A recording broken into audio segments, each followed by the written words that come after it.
As you are all aware of the Voluntary Aviation Safety Action Program, also known by other names, and their importance for communicating non-normal events in a non-punitive way, ALPA Aviation Safety Chair Captain Steve Jangelis has brought several of the key players in aviation safety management from both airlines and the FAA to discuss our industry's plan for looking forward and ensuring that we are enhancing safety in the future through data analysis and technology.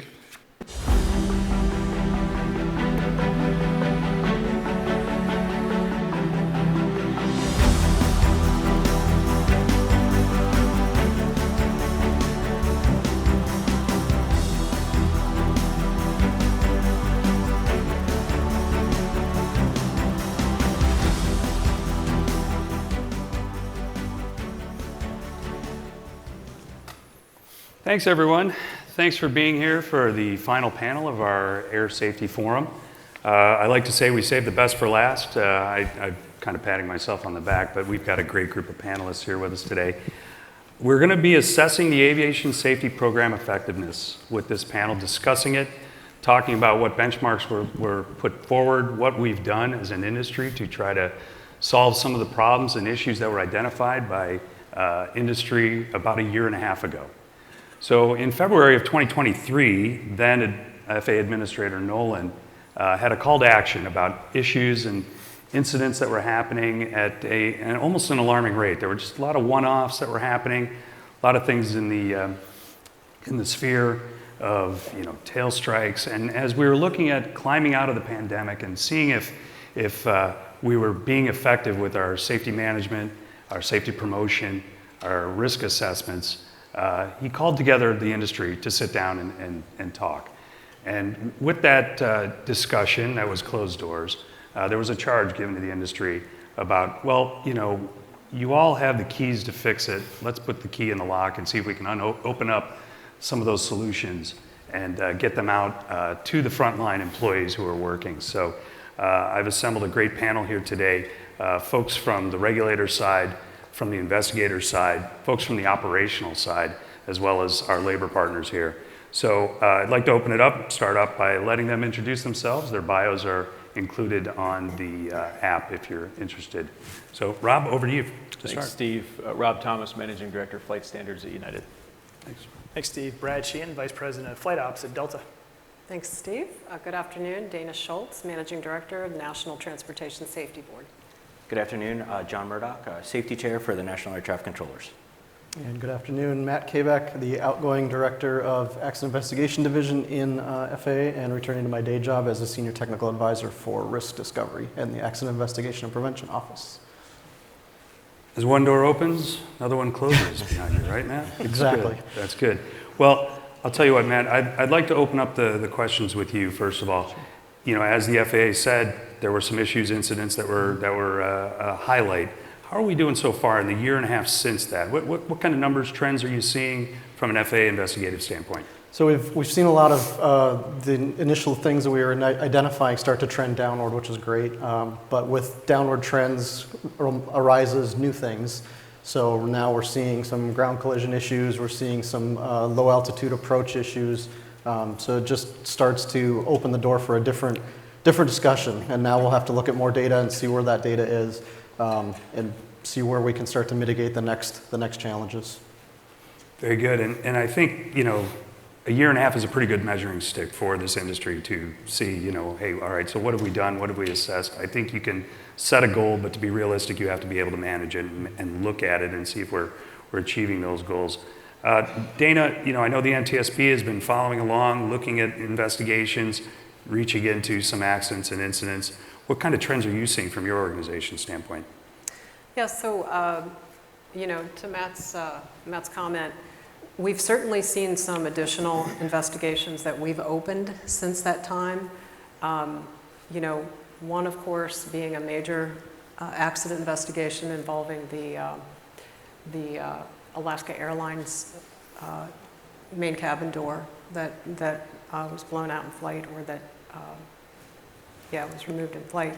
But most notably, we've completed two major incident investigation reports.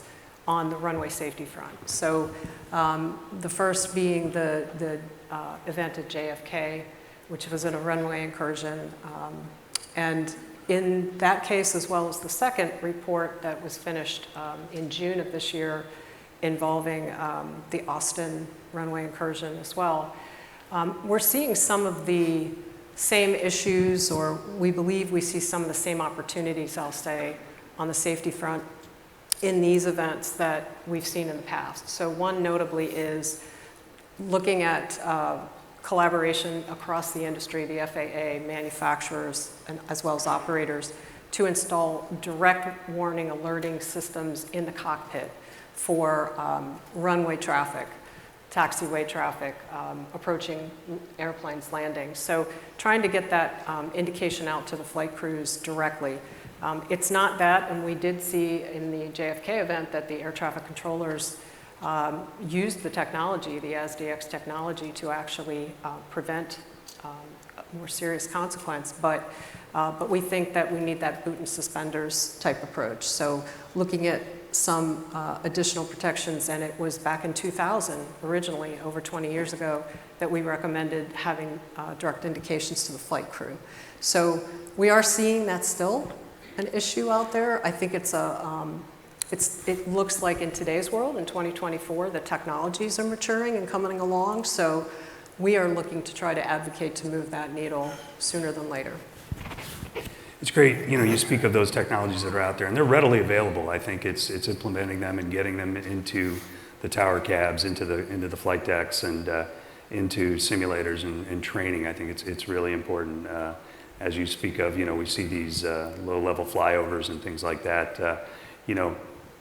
The system is built to be, it should be built to be resilient to any errors in the system, and we have to support those frontline operators, and the technology can help. It's just how do we do it so that it works with the proper flow. So thanks for bringing that up.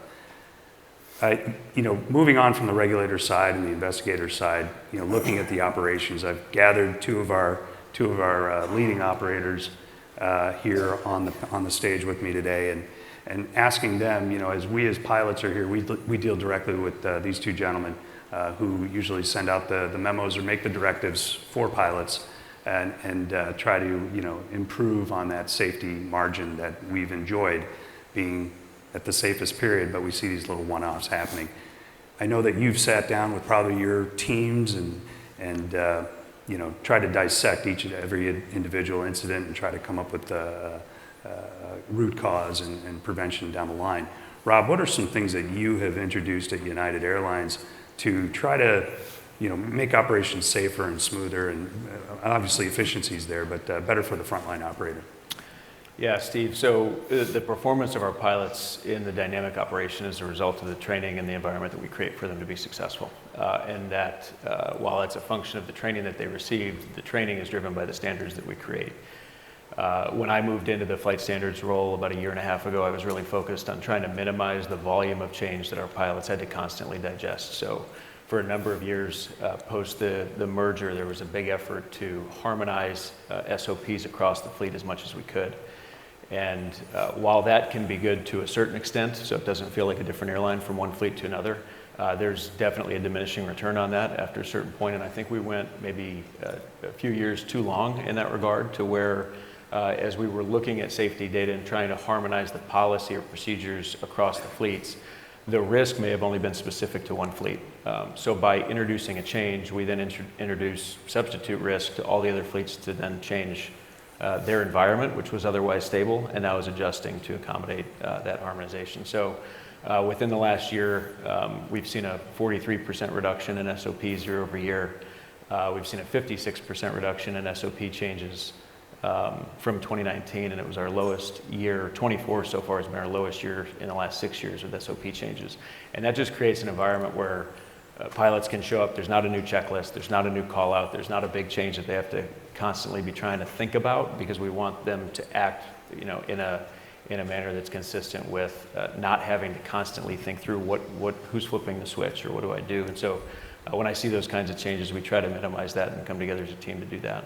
And then as far as communication goes, you're trying to cut out the noise in the communication to the pilots, because we're communicating a lot of information across a global fleet with all of the risk and then also the entirety of what they're trying to manage across their fleets. And so last year we had a flight ops update, and we would include all kinds of information, base updates, new hire classes, who's gone through captain upgrade, and we've pulled that out into a different communication and consolidated all of our safety and operational information into one place for all of our pilots across all of our fleets. We also removed a step where they would have to go into an app and download that content. We now push it to them.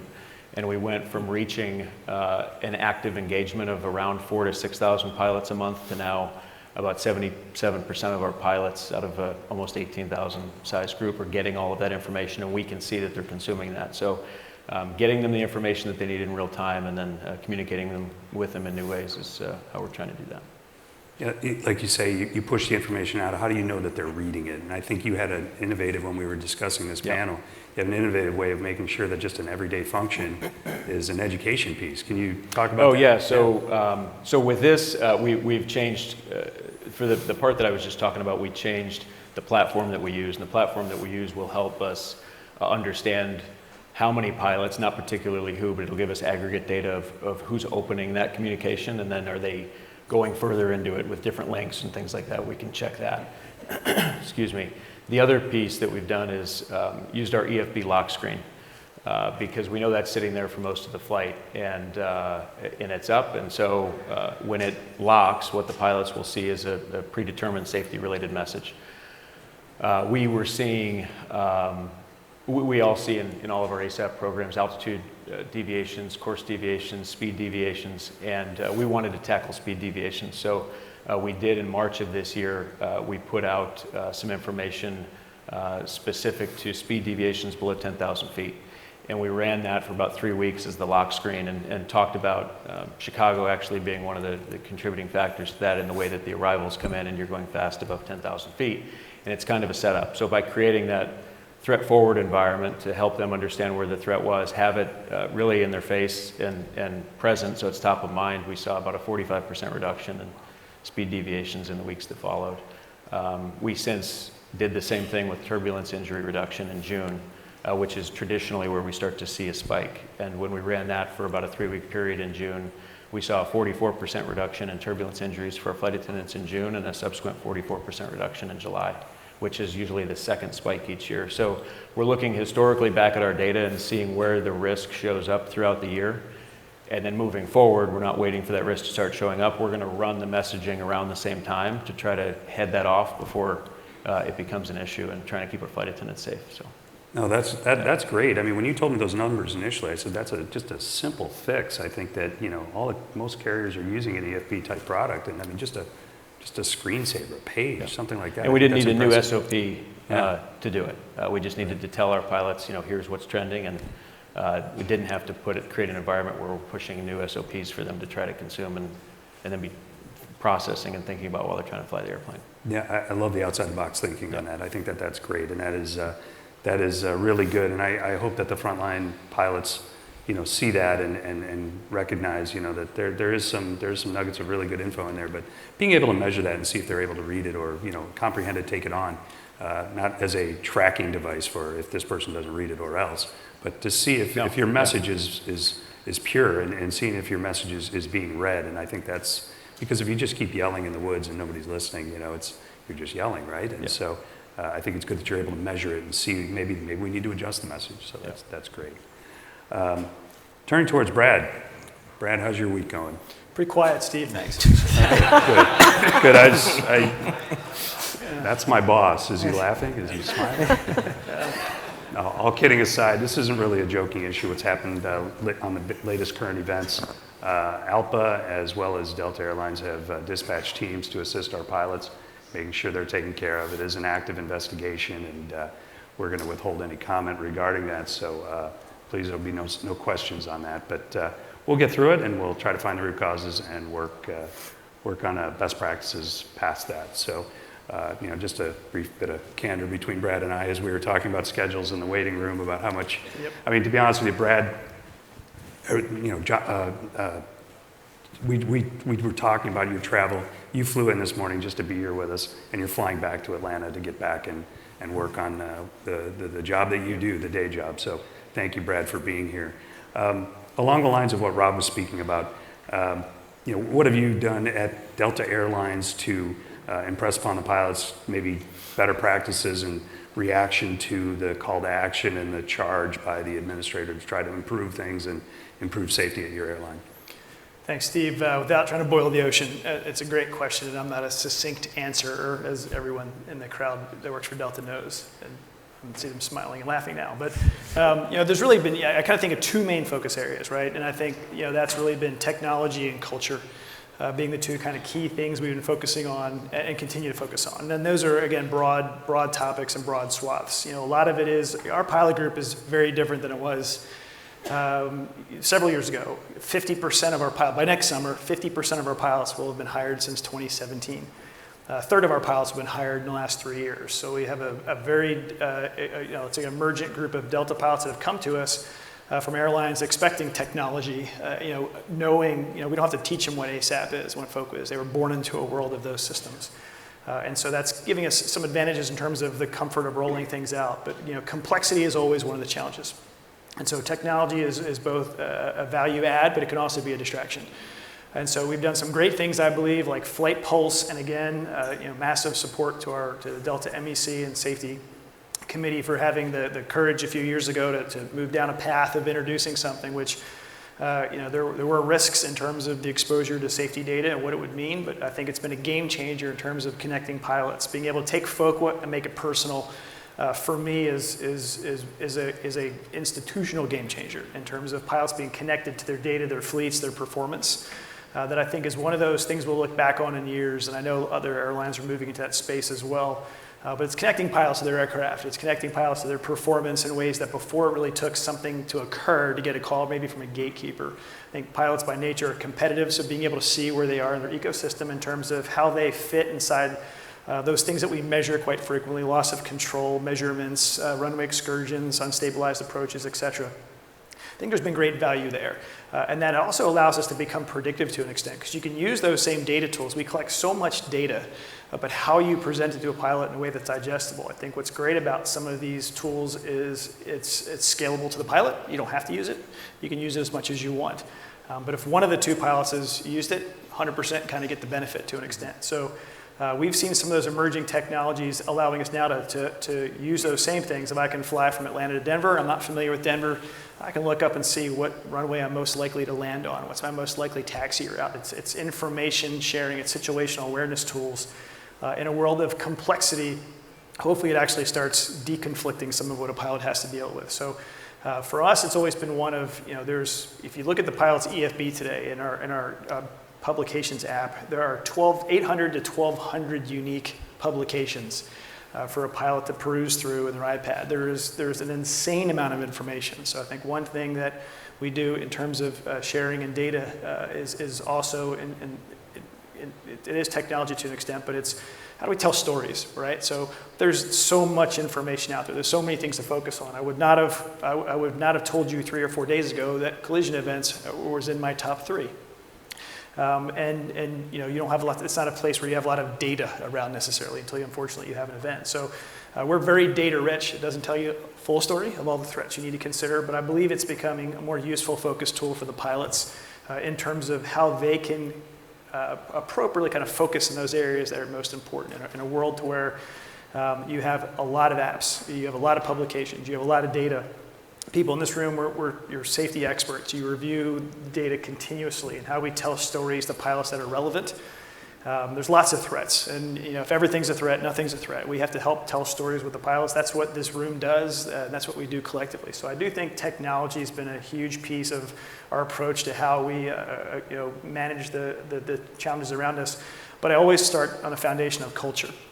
Culture is also very broad stroke when we talk about it, but in terms of the relationships we have, how we peruse data, the success we've had. I mean, if you think of what the airlines have done in the last, all of our airlines have done, all of our organizations have done, air traffic, FAA, it has been the most dynamic 5 years in the history of aviation, from shutting down airlines to rebuilding them with new people.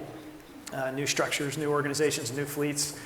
There's been a tremendous amount of risk and challenges, but it really boils down to, I believe, culturally, it is culture. It's the relationships we have. It's sharing data. It's pilots' confidence to call up, make a phone call. It's almost, even after events this week, which are still under investigation. It's that the desire, seeing pilots tell stories in their worst day of their career, telling stories because they want other pilots to know, what it was like for them. So, as much as technology has been a big piece of this, the data we collect and share, which can be overwhelming. Some of the flight safety team of Delta's here. The good news for me is I can't tell most of the time. I look at the floor where our safety team is. I don't know who's Alpha. I don't know who's Delta. It's all a collective team. And how we collaboratively work together to try to identify those challenges and those risks and those narratives to the pilots in terms of how they can best do their job. I see my seat and my roles. I'm a power broker, and that's not in terms of I have power. It's I have the power to help change occur. No one behind a desk is going to do something great from an idea perspective, but I have the ability to take those ideas and then help them help them happen, help them occur. So those have been the main pieces to me of how we again kind of harmonize around those two main areas of using technology to be value add. We have a lot of work to do to deconflict all the information that pilots are surrounded with, but never, ever forgetting that none of it matters if we don't build it on a culture together, working together and understanding the value, the challenges of a pilot, the challenges of our system. Because it's not just pilots, right? Pilots come to work in a very complex ecosystem, and how we solve these things will not just be focused on pilots. It will be focused on everything that comes together in our industry.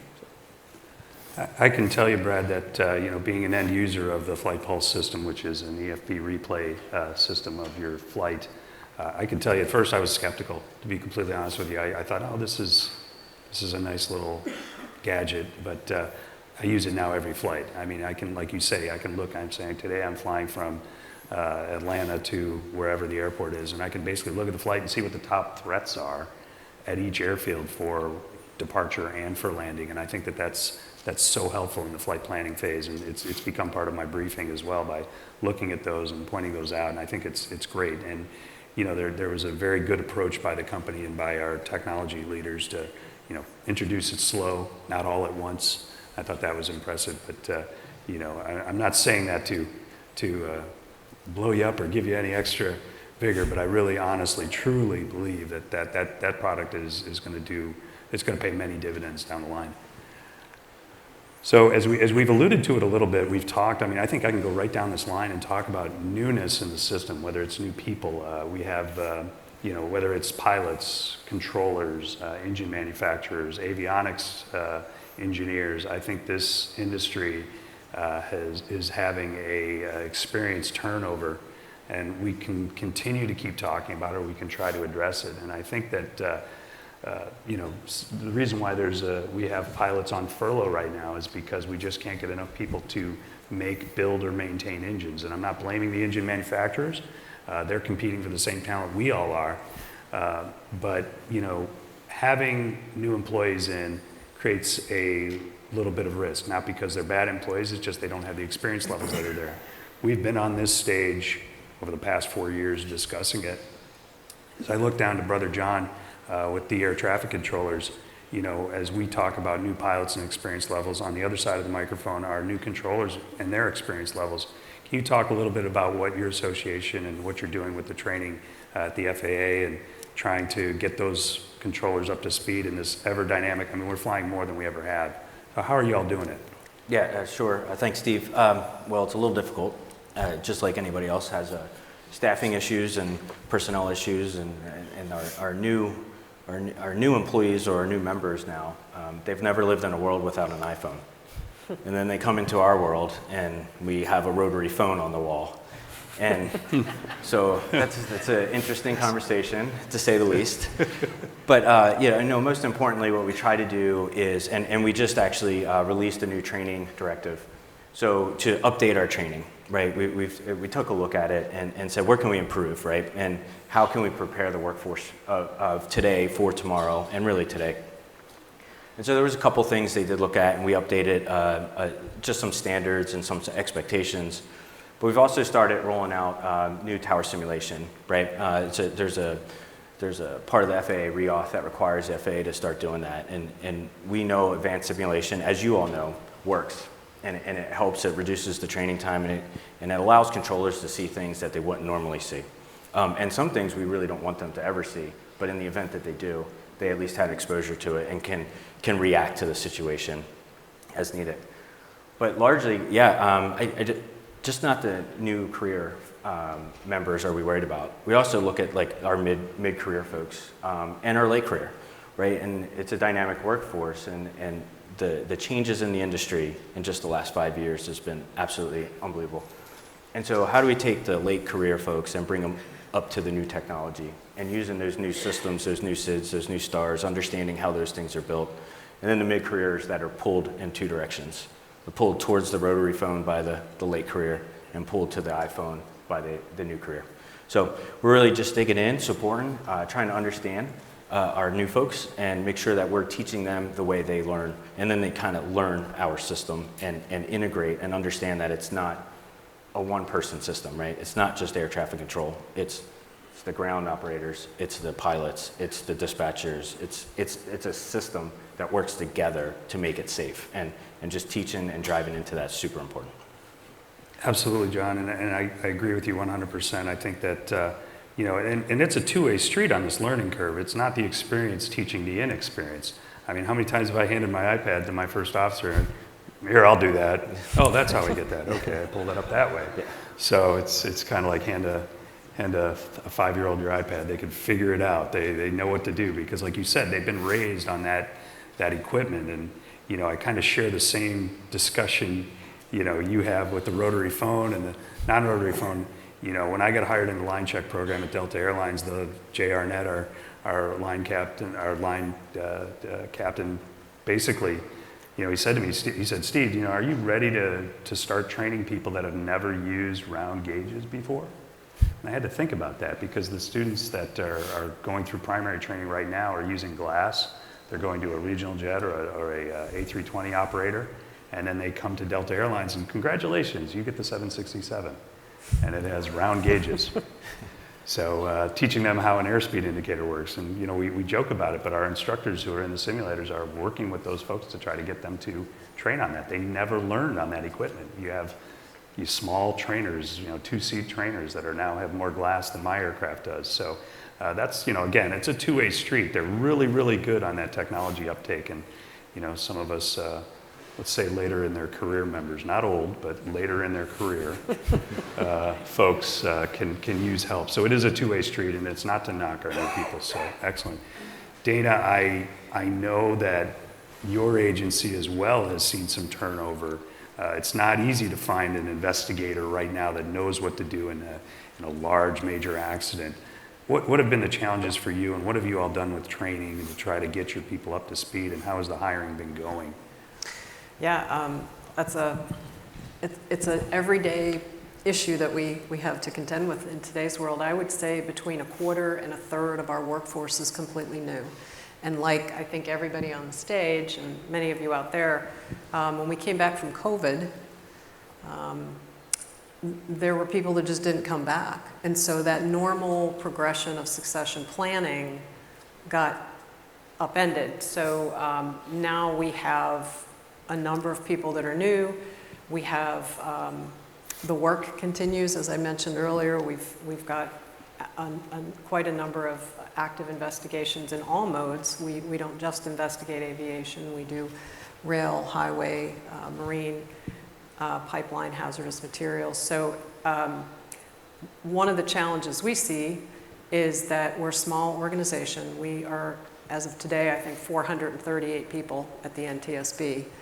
And approximately maybe half of that, a little more, focused on investigative positions, and then to a greater extent, a larger number for support positions around that. But one of the things that's been difficult is taking people out of the operations to be able to train them. The other piece, obviously, is that fortunately, everyone on the stage has done a brilliant job of reducing the number of fatal accidents, and that's a great thing. But at the same time, for the same reasons that simulation technologies are great, we don't have that tool to be able to use to train accident investigators. So having having the ability, and there are some commercial outfits that do that type of training, but what we do is so unique and different. So we've been working on a training development program that's threefold, I should say. The first element is just that foundational training, bring people into the agency so that they understand the legislative authorities and how we implement our party process, which most folks don't necessarily have a lot of intimate knowledge of. How does that work? How do we build a collaborative group and team around that party process, right? Because we get the best safety outcomes when we can work together, not when we're at odds with a party or a member in a particular group. So trying to train them on that front. So foundational training. The next level of training is really recurrent training.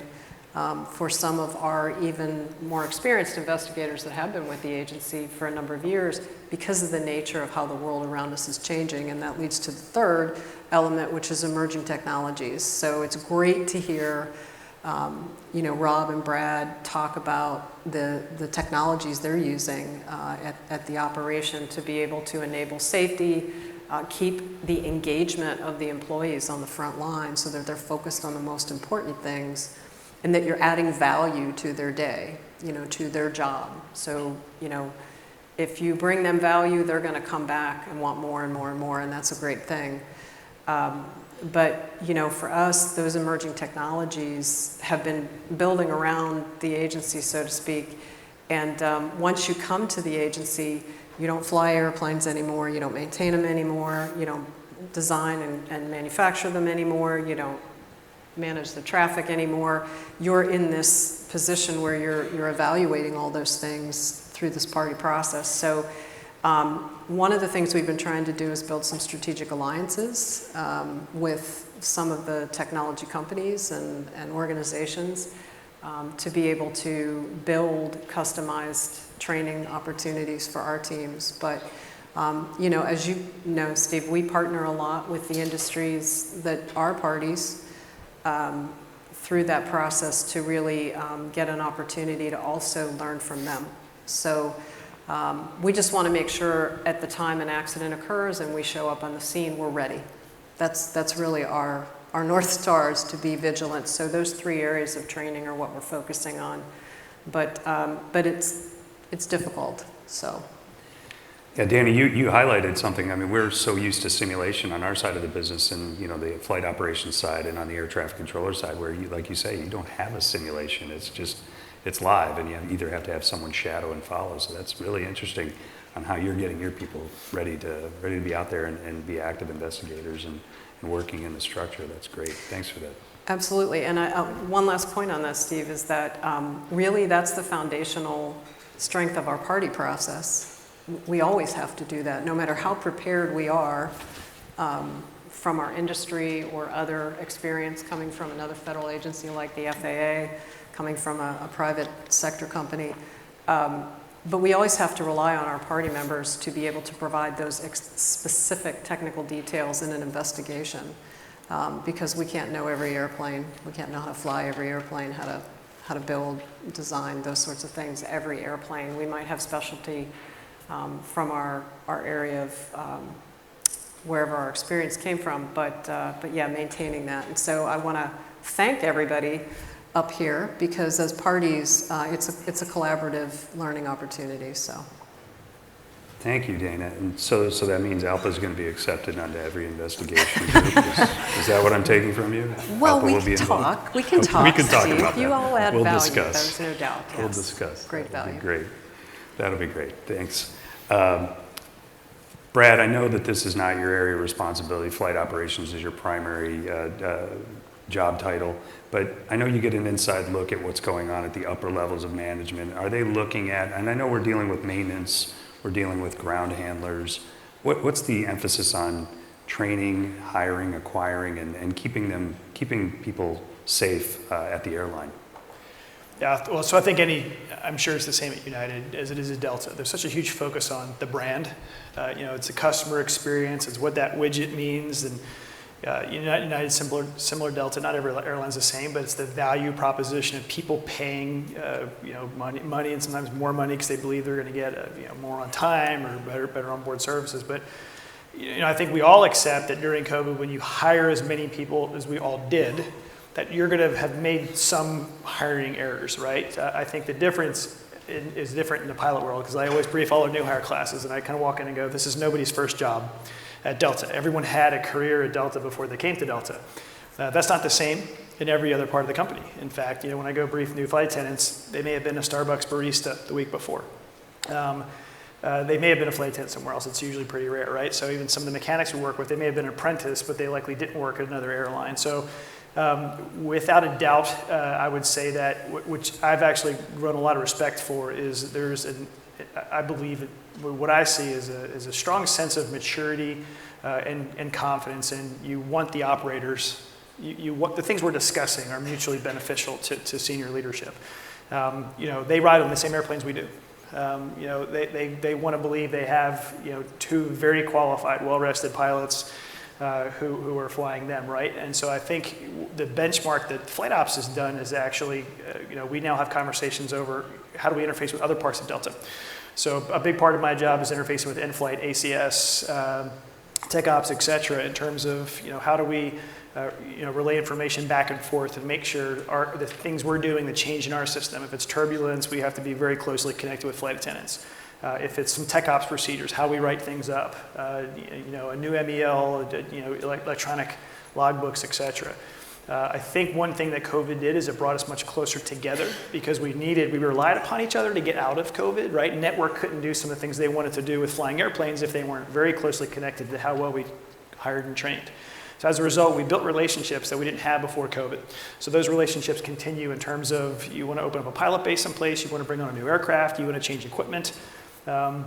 We want to change a procedure, some feedback we get from the pilots in terms of delays or way aircraft are managed. It actually has given us, I think, a lot clearer lines of communications operationally because every airline effectively is an operation tethered next to a commercial side. The fact that the commercial side and the operation sides blended so much during COVID because they really had no choice exposed each of us to some of those ways we impact each other. So I think in a lot of ways, I'm not sure if that directly answers the question, Steve, but I think in a lot of ways as we talk through things, for me, that's been one of the net benefits coming out of it is recognition in terms of, we all want our organizations to be very successful. In order to do so, it's really important that we understand the challenges we each face and embrace them. I think that's been a thing that it's been good for me to recognize is the value proposition that, that we bring the organization versus, it's not a necessity, it is value that the pilot group brings. So Rob, I'm sure you could tell the same story on just the brand recognition, but I think as you being responsible for hiring evaluators as line check pilots and getting them trained, selected, and getting them ready to start evaluating your line pilots coming in with these low experience levels, what's been the challenge for you, and what have you done to implement change to that process? So in the Flight Ops side of the business, one of the things that we've done in the last year is roll out an entirely new quality control program, specifically around our instructors, evaluators, and line check pilots. Historically, we had a quality control program where observations were done, but because it wasn't required by regulation, maybe wasn't always done over the years. And so when I got into the role and saw that, and saw where the opportunity was, to Brad's point, not everybody that was selected during that huge growth phase was maybe fit for that job or has worked out. And so we've got to find ways to objectively, transparently work through those processes to either get them the help they need to perform at the level they need to perform, or just explain, hey, you're not maybe necessarily cut out to teach or to be a line check pilot, but you're a safe, competent, professional airline pilot that we see a lot of value in. So trying to find the right role for them and through our quality control program, one of the things that we did was we brought the ALPA MEC training committee into that program. We have objective triggers, just like our enhanced pilot proficiency program, that will highlight somebody who will come together and we'll look, is this somebody with a pattern of performance issues as a line check pilot, and what have we done to fix it? And if we haven't done anything to fix it in the past, then we're going to develop a really comprehensive, robust training program to get them where they need to be.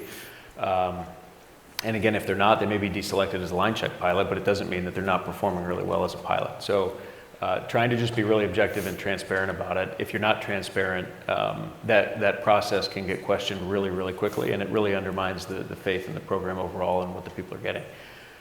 For some of our other work groups, prior to being in flight standards, I was the managing director of aviation safety. So all of our ASAP programs, FOQA, flight safety investigations, dangerous goods, and that group, I ran for about 18 months. And with that group, to what Brad was talking about, working with all the other divisions and all the labor groups, IBT, IAM, PAFCA, AFA, and ALPA, and understanding what all the issues were and really where are the holes in the Swiss cheese. So working with our airport operations group, we had in early 2022 a pushback at gate C72 in Newark. The crew was doing the pushback and they pushed it into the adjacent aircraft.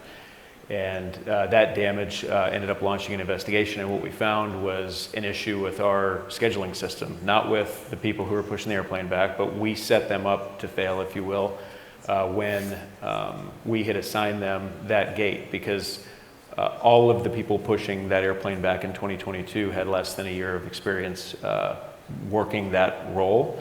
And at the next gate, we had combined close to 60 years of experience. And so we went back and looked at the dynamic way that people were assigned gates for airport operations. And when they check in the morning, they'll get something that says go to C70. They push that back, and then the next assignment will come in. You're at now C76. They don't just stay at the gate all day long.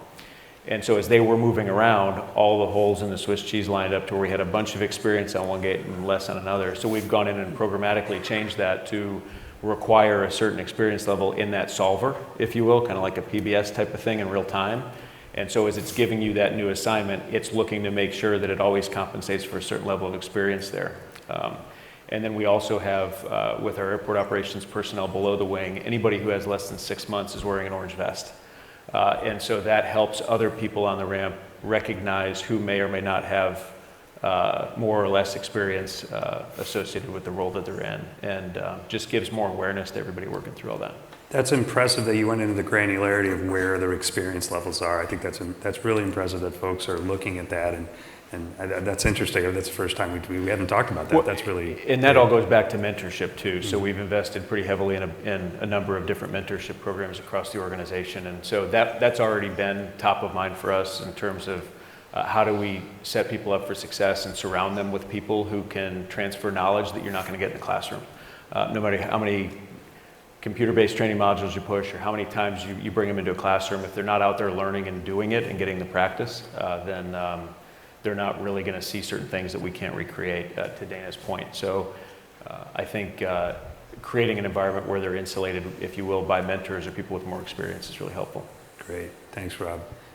So Matt, I'm going to probably squeeze you a little bit on time here, but Sure. we are managing and assessing our safety systems, and you and I have been involved with a number of members of this audience working on recreating the commercial aviation safety team cast, going to a larger, more representative body of aviation in the aviation safety team. Could you tell us a little bit about some of that restructuring and who we're trying to involve and why we're doing it? Yeah, so it's really interesting because the construct has always been each community has their own team. Commercial Aviation Safety Team has existed for 27 years. General Aviation Joint Safety Committee also has existed, and then U.S. Helicopter Safety Team. All of them have sort of operated in their own little cylinders of excellence. We're trying to break that down. We're moving everything up. As you said, the Aviation Safety Team is coming up above all of them. The executives from all three teams are moving up to this aviation safety team to really take a holistic NAS-wide approach at the safety throughout the system. Already we're seeing some really interesting topics come up that affect all three communities at the same time. Some affect only commercial, some only GA, and just a good blend between the two. Underneath that, we're restructuring the communities underneath. So Commercial Aviation Safety Team, which used to be an executive body, is now coming down to a working level, which is going to give us a little bit more ability to really start to find risk in the system through the ASIS program that hopefully you all are familiar with, and really start to peel back some risk. Issuing new safety enhancements, making sure the old safety enhancements that we've worked on before are still effective. re-examining them as necessary, but really trying to develop a holistic approach instead of just each of our own individual little silos. We're standing up a safety assurance team underneath the AST, which also has all 3 communities on board at a working level. And we just had the first one of those last week on Friday. We're having another one tomorrow. Just really starting to put the building blocks back together of how we work as a whole aviation system. We're also leaving room under the AST for new entrants, so drone safety team may come on board with us soon. I know commercial space is working on their own teams similar to ours, so hopefully that umbrella gets a little bit bigger and we add more folks into it. But really just an opportunity to examine the entire NAS all at one time and provide some really important risk reduction that'll help everyone. Absolutely. Great job. You had one task and you did it in 2 minutes. Nice work. Very good description. Efficiency. Thank you, Matt. You're excellent. You know, all kidding aside, I think that the new aviation safety team, obviously, I'm not so much keen on bigger, but I think we have to open up the tent, like you said, put everybody in the umbrella, whether it's commercial space or the drone operators. I think that commercial aviation needs to sprinkle some of its success over the last 27 years in data sharing and analysis, and I think that it's important we bring all those in. And it's interesting that we're not alone in the world doing it. Like Yes. CAST has started 27 years ago, but other countries have grabbed onto it and made it better. We were briefed in February, Brazil has a very strong aviation safety team with those similar teams independently, and then they work together. So we're spreading kind of the message across the world. We're talking more with other countries to do more things. So not only is it going to be NAS-wide, but now we're looking at worldwide where we have impact. So it's really exciting. And ALPA is glad to be a part of it, and thank you for describing this system. And it's a work in progress. Like I say, we have ALPA pilots from a lot of different airlines assisting in that data analysis and safety promotion side. So with that, we have about 5.5 minutes to take some questions. We can open it up to the floor if anyone you'd like to approach the microphones, or we could take some questions from the back of the text side. We do have text questions, it says on the screen. Let's see what we got. Okay, don't see anybody at the microphones. We have a two-part question here. From the panel's perspective, what do you see as the single greatest threat that we're facing today that could result in an aircraft accident? And with that, what would be some of the most important goals that we'd want to achieve, say, in the next 9 months to mitigate those kinds of threats? Y'all can take that one. Sit right here and let y'all figure that one out. I've never answered Anyone want to take it, John? I've never answered a question in 4 minutes of my life. I mean, I'll just say, I think from our perspective, probably the unknown. Everybody's talked about unknowns. And so is there a policy, is there a procedure out there, something that we're not aware of that sneaks up and bites us? So I think for us, and if I had to name one, it's the unknown right now. If there's something we don't know about or we haven't identified and we can mitigate it down. I think that's well said. Our next event won't be our last event, right? That's Endeavor pilots can feel safer right now. So we will. It's always something you don't think that's likely to be. We have lots of data. We're focused in the right places. Like I said earlier, I would not have put in my top 5, and still I'd now have a 6 or a 7. We have to keep looking for the emerging stuff as well. GPS jamming, spoofing. Spoofing is actually kind of terrifying. I know our airplanes, we were very harmonized going into Tel Aviv before we pulled out based upon some of the stuff you can see in spoofing, which is interesting, and very small portions of our fleets that can recover from spoofing. So it's not just the traditional loss of control, CFIT, runway excursion, which will always be front and center. It's all the other, the things that we haven't seen yet that will emerge. Yeah, and I would say we've got to continue to get more and more agile and quick, fast in our response to things, as long as we're disciplined within our SMS system and how we're going about those resolutions, and transparent and collaborative with all the stakeholders, solving things like TCAS in San Francisco or GPS jamming and spoofing in the Middle East. That's not just a Middle East thing anymore. That's migrating pretty quickly and affecting a lot of us. So we've got to be able to get the data quickly, get all the right people together, and then institute a change and implement it relatively quickly. And I think, one of the challenges going through the pandemic was that environment was evolving so rapidly. And we had structures like, cast that maybe hadn't evolved over the years. And for us to go put in a request to get data from cast was 3 months. Well, by the time 3 months happened, we're in a whole different environment, an entirely different universe. So just continuing to look at the programs that we have and make sure that they're set up to be as responsive as they possibly can, because we're in a really rapidly evolving environment. And the idea, I don't know that there's one thing. There's always a lot more than one thing on my plate every day that we're trying to mitigate. So, but I think it's just trying not to lose sight of the big picture and make sure that we're solving for all these things collaboratively. Yeah, I'll just add complacency, Steve, because Dana and I were discussing. I like to not see Dana. I love to see Dana, but I like to not keep her team busy. We live in a world and industry where we have driven it to ultra levels of safety. It's one of the highest reliability industries in the world. But we have to remind our pilots and everyone around us continuously that we're still in bear country. I was using that. Everyone's seen the picture of the nice clean road you're going to run down. There's a bear on the side. We need our pilots to approach their job not paranoid, but to understand that any given day we continue to work in a world that has lots of risks. But we've managed it incredibly well. And I hate the word complacency because it sounds like an excuse, but the reality is we have, as we've driven our organizations to the levels of reliability and safety we still have to find those effective ways of keeping the organization, as we discussed today. I mean, as much as I don't like this week, it's still a lever for me to remind the organization of the importance of what we do and the criticality of what happens when we have events. So I think for me it will always be as we've driven the airline to these levels, how do we keep our operators very much focused in a world of aircraft that are more about managing and less about technically flying, and always keeping front and center that the work we all do is imperative. We've never solved it. We always have to, there's a whole new list of risks. At the same time, we have to keep a focus on all the ones that we've been managing for 110 years. Well said, Brad. Thank you very much to the panelists. Thank you for being here. It's a pleasure working with you all. Please let's give them a round of applause for joining us.